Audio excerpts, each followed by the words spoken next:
In the dance of shadow and light, sometimes the greatest breakthroughs are born from the deepest frustrations. He thought adding a new element would bend the light to his will.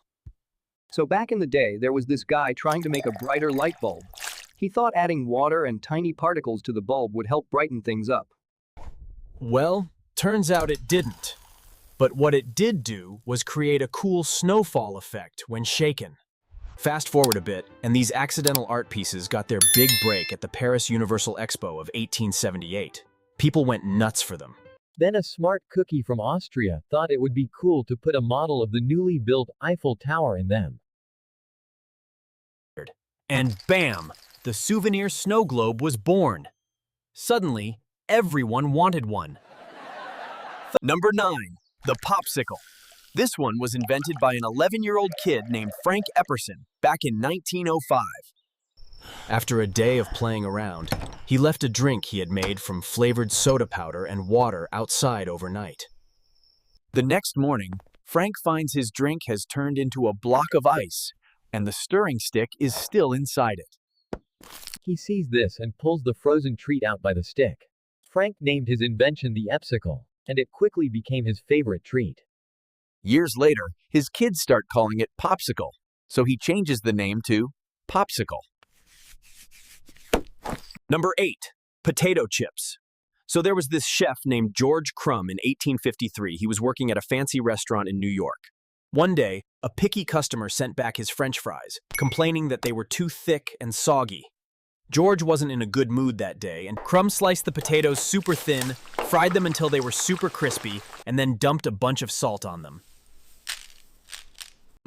Voiceover. But the customer loved them, and everyone kept coming to his restaurant to try this new, salty, crispy potato chips. Number 7. Tea bags. All right, so we're in the early 1900s New York. Thomas Sullivan was a tea merchant. He thought, why spend so much on metal boxes when I can use something cheaper? So he decided to go for silk bags instead. His customers were a bit puzzled at first. They had never seen tea sent like this. Instead of opening the bags, they thought they should pop the silk bag into a cup and pour hot water on it. And just like that, they discovered a super easy way to make tea.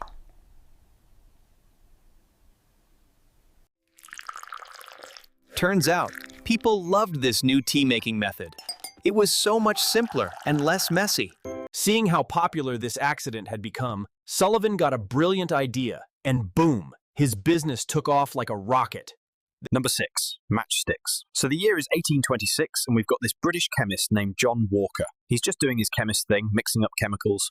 Then he notices this crusty, dried-up lump at the end of his mixing stick. So, like any sensible person faced with a mess, he decides to scrape it off. But the thing bursts into flames. Walker thinks this could be a business idea. So he starts making and selling matchsticks at his local bookstore. Walker, being the gentleman that he is, decides not to patent his invention. He believed that sharing his invention with the world was way more important.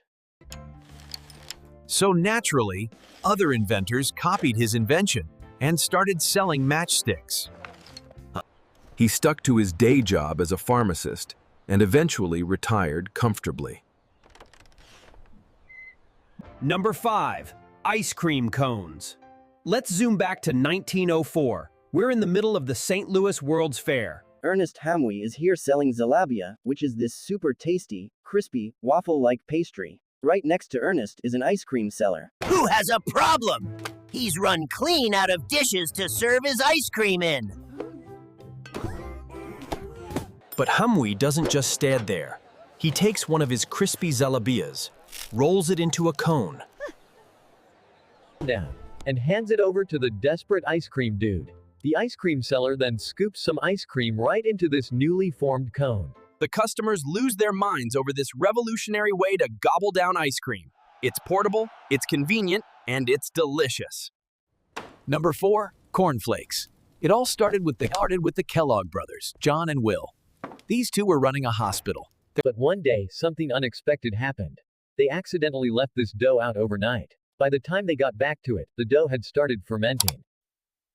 John tried to fix things by rolling out the dough, and he was hoping to get rid of the extra water. But instead, he got wheat flakes.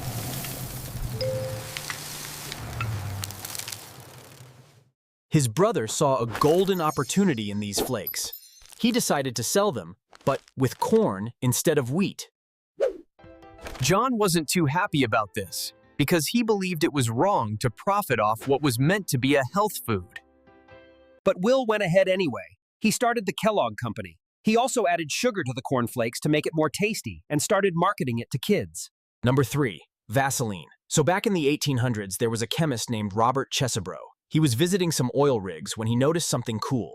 The workers at the oil rig were using this weird, jelly-like gunk that built up on the machines to help heal their cuts and burns. This gooey stuff was actually a leftover from drilling for oil, something most people saw as waste. Chesebro decided to work on refining this goop, and he created what we now know as Vaseline. But convincing people to buy it wasn't easy at first. Imagine trying to sell something that came from oil rigs for skincare. Tough sell, right? Chesebro would actually burn himself on purpose. And then apply Vaseline to show how it helped heal his skin. He was so convinced of Vaseline's benefits that he ate a spoonful of it every day. He claimed it was his secret to a long... Number 2, microwave oven.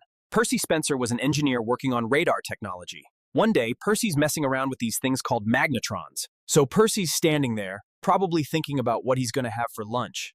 Then he reaches into his pocket and finds a disaster. His peanut butter candy bar had melted. That got him thinking. Parcel, if microwaves can do that to his snack, what else could they do? So he grabs some popcorn, throws it in front of the magnetron. And makes the world's first microwave popcorn. He whips up the Radarange, a machine that costs a small fortune and weighs as much as a small car. People were scared of it, thinking it was some sort of radioactive monster. But by the 1970s, it's shrunk down to fit on your counter. Doesn't require you to sell a kidney to afford it. And suddenly, everyone wants one. Number 1, chocolate chip cookies. It's 1938 and Ruth Wakefield decides to bake a batch of chocolate cookies, but she's out of cocoa powder. Instead of running to the store, she decides to grab a bar of Nestle chocolate, chops it up into little chunks, and tosses them into her dough. I thought they would melt and blend into the dough, but the chocolate gods had other plans. Those chocolate chips remained intact. She started selling these cookies, and needless to say, they were a big hit. So Nestle started selling pre-chopped chocolate, and they slapped her cookie recipe on their packaging. In exchange, she got a lifetime supply of chocolate. That's all for today. I'll be making similar videos in the future. Subscribe to see them.